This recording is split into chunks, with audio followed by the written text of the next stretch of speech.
우리 그런 실수한 적이 있죠.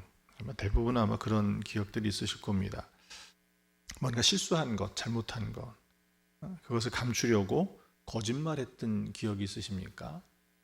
또 다른 사람에게 미루었던, 핑계했던, 내가 아니라 제가 했다라고 하는.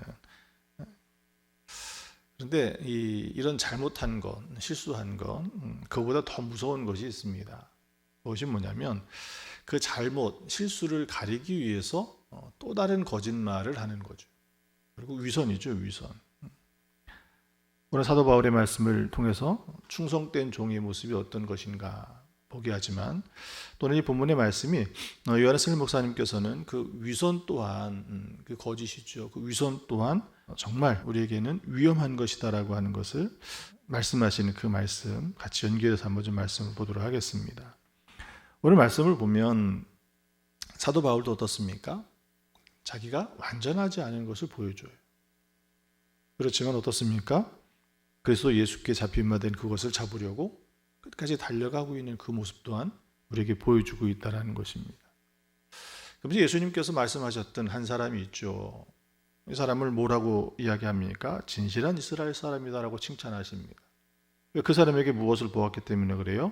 겉과 속이 진실함을 보았기 때문에 그렇습니다.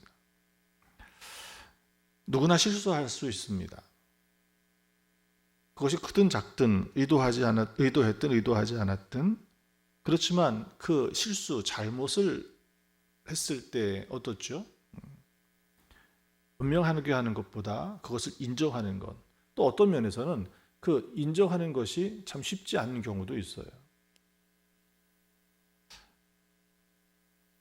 그것을 위해서 계속해서 새로운 운명들을 만들어내는 것. 그렇지만 나중에 보면 어떻죠? 작은 일이 큰 일이 되어버리죠. 나비 효과라는 말이 있죠. 나비의 날개짓이, 그 날개짓이 얼마나 그 바람이 크겠습니까? 그렇지만 그것이 큰 태풍을 일으키는 정도의 그 파장이, 아마 어렸을 때 뭐 지금도 마찬가지죠. 조약돌을 돌아가지고 잔잔한 물에 던지면 어떻게 됩니까? 물이 퍼져나가는 파장이 나중에는 점점 더 커지지 않습니까? 미국 워싱턴주에 그 높은 산이 있는데 그 산은 산사태를 고의로 일으킨답니다. 그냥 놔두면 눈이 너무 많이 오니까 나중에 그 엄청난 눈사태가 일어나면 감당할 수 없는 거죠. 눈이 어느 정도 쌓여 있는 것을 보면 일부러 뭐 포를 쏘든지 아니면 뭐 폭약을 터뜨리든지 뭐 해가지고 일부러 작은 산사태를 일으킨다는 거예요. 그것을 통해 가지고 나중에 더 큰 일을 방지하고 있는 일이라는 거죠. 오늘 우리도 그렇습니다. 누구나가 실수할 수 있지만 그 작은 실수를 바로 인정하고 잘못을 구하고 다시 돌이킨다면, 그렇지 않고 그것을 덮기 위해서 계속된 다른 거짓말로 결국 그것이 무엇이 되어버리는 거예요. 그 잠시의 순간은 모면할 수 있고 피할 수 있지만, 그러나 결국은 감당할 수 없는 엄청난 일로 맞닥뜨리게 되는 것을 보게 되어집니다. 우리 신앙생활도 마찬가지예요. 우리 신앙생활 하는 속에서도 어떻습니까? 마귀가 자주 사용하는 이 술수 중에 한 가지가 바로 이것이라는 거예요. 우리의 죄를 덮기 위한 또 다른 죄의 유혹을 우리에게 뻗치고 있다는 거죠. 결국 그것이 무엇을 만듭니까? 반복되는 죄를 만들어 버리는 거예요. 반복되는 죄. 나중에는 그것이 무엇이죠? 죄의식조차 없어요. 그것이 오늘 우리를 어떻게 만듭니까? 결국은 하나님과의 관계를 깨뜨려 버리는 자리까지도 몰아가게 되더라는 거죠. 때로는 그 위선이 당장은 모면할 수 있지만, 그 문제를 해결하는 것처럼 보이지만, 그러나 어떻습니까? 그것을 영원히 감출 수 없는 일이라는 거예요. 결국은 드러나지더라는 거죠. 결국은 드러나지더라는 거죠.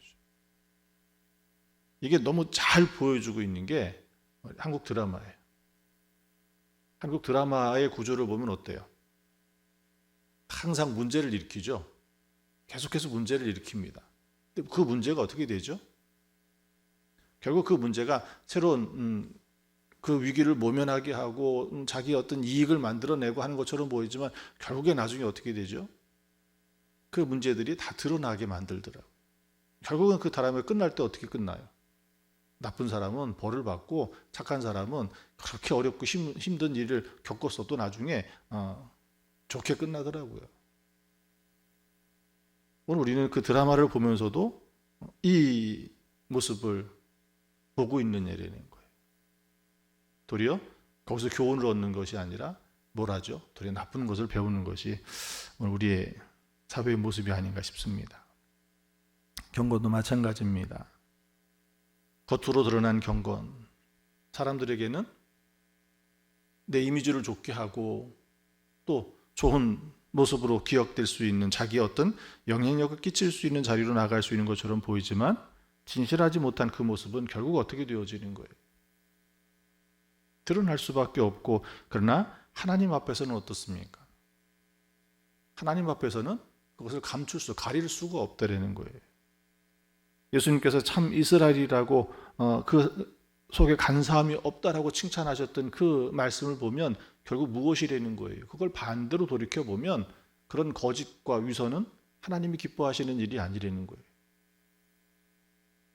왜 그 사람이 칭찬을 받았겠습니까? 그 속에 간사함이 없는, 그의 속마저도 진실한 믿음을 가지고 있었던 그를 주님이 보시고 칭찬하셨던 것이거든요. 결국 위선이라고 하는 것은, 거짓이라고 하는 것은 겉은 감출 수 있는지 모르겠지만 그 속까지는 감출 수 없는 일이라는 거예요. 그러나 사람은 어떻습니까? 겉을 보고 판단하고 그것을 가지고, 그렇지만 하나님은 어떻습니까? 겉이 아닌 그 속 사람을 보시는 분이시기에 충성된 종은, 참된 종은 다른 것이 아닙니다. 오늘 말씀에 바울의 고백을 귀 기울여 들어야 됩니다. 내가 이미 얻었다 함도 아니요 온전히 이루었다 함도 아니라.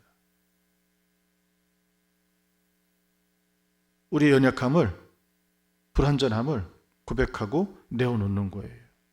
거기서부터 참된 종이, 충성된 종의 걸음이 시작되는 것입니다. 위선으로는, 그냥 겉모습만으로는, 과정되고 허용된 것으로는 다른 사람에게 인정을 받을 수 있는지 모르겠지만, 그러나 진정한 겸손은 어디에서 시작되는 거예요? 나의 한계를 인정하고 나의 부족함을 고백하고 또 우리의 죄된 모습을 회개하는 거예요. 그때만이 무엇을 구할 수 있습니까? 그때만이 하나님을 바로 바라볼 수 있고 우리 연약함이 하나님의 은혜를 구할 수 있는 자리가 바로 그 자리입니다. 충성된 종은 자신의 욕망보다 무엇을 우선합니까? 하나님의 뜻을 우선하는 사람이라는 거예요. 세상의 이익보다, 사람에게 칭찬받는 것보다 더 큰 가치가 무엇입니까? 하나님을 기쁘시게 하는 삶이라고 하는 거예요. 그것은 결국 어떤 것이에요? 눈에 보이지 않는 자리에서조차도 그 믿음으로 살아가는, 그 정직하게 행하는 그 삶이 하나님을 기쁘시게 하는 그 삶이 충성된 종의 모습이라고 하는 것입니다. 바울은 결국 어떤 삶을 살아갔습니까?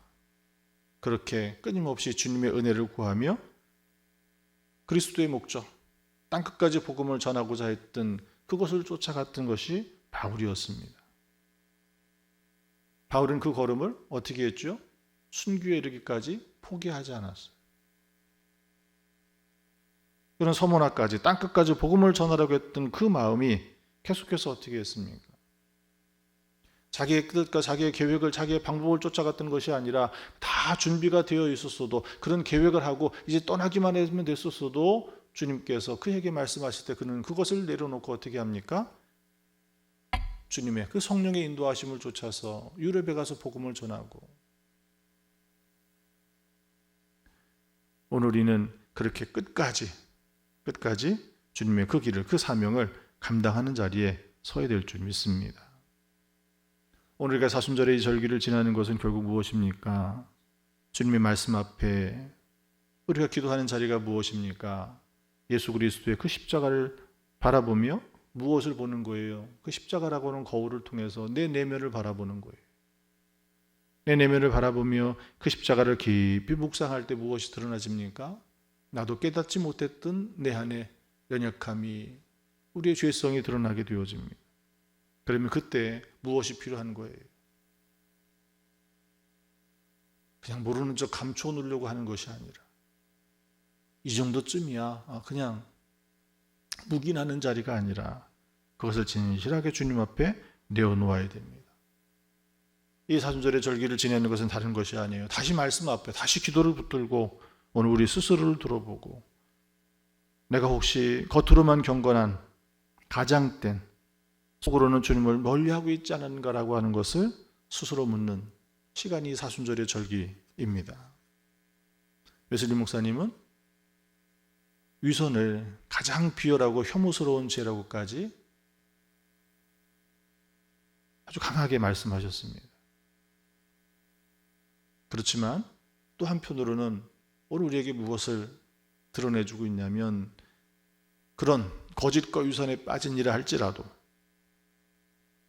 하나님께서는 여전히 그에게 무엇을 기대하고 계셔요? 그가 돌아오기를 바라신다는 거예요. 구약에 있는 이스라엘의 많은 선지자들을 보면 어떻습니까? 하나님께서 왜 이스라엘 백성들에게 선지자를 계속해서 보내고 계시느냐라는 거예요. 이스라엘 백성들이 그 선지자의 말을 듣지 아니하고 그 선지자들을 도리어 핍박함에 있어서도 도리어 누구 말을 들었습니까? 거짓 선지자들의 말을 듣고, 또 그렇게 그런 말을 듣기 위해서 그런 선지자를 찾아가고, 그럼에도 하나님께서는 그 백성을 포기하지 아니하시고 계속해서 선지자를 보냈던 이유가 뭐예요? 그의 죄에서 돌아오라는 거예요. 나는 너희 하나님이 되기를 원하는데 그러기 위해서 무엇입니까? 그들이 죄에서 돌아오는 길이에요. 회개하는 거예요. 그 일을 위해서 하나님께서는 포기하지 아니하시고 계속해서 선지자를 보내셨던 것을 우리는 기억합니다. 그리고 그 끝에는 어떻게 하죠? 그들이 돌아오지 아니하면 하나님의 심판을 받을 수밖에 없는데, 결국은 어떻게 됐죠? 북이스라엘이 아수르에게 망할 수밖에 없었고 남유다조차도 결국은 바벨론에게 망할 수밖에 없었지만, 그러나 그 속에 하나님께서 무엇을 말씀하셔요? 너희들을 다시 회복시킬 것이라는 거예요. 다시 돌아오게 하실 거라는 거예요. 오늘 우리에게도 그렇게 말씀하고 계시는 겁니다. 위선이, 거짓이 가장 오늘 우리 믿음에 있어서는 혐오스러운 죄이지만, 그러나 하나님께서는 우리가 돌이킬 때, 진심 어린 회개를 통하여 돌이킬 때 하나님께서 우리를 용서하시고 다시 회복시켜 주실 것이라는 겁니다. 이것을 위해서는 우리가 무엇이 필요합니까? 결단이 필요한 거예요.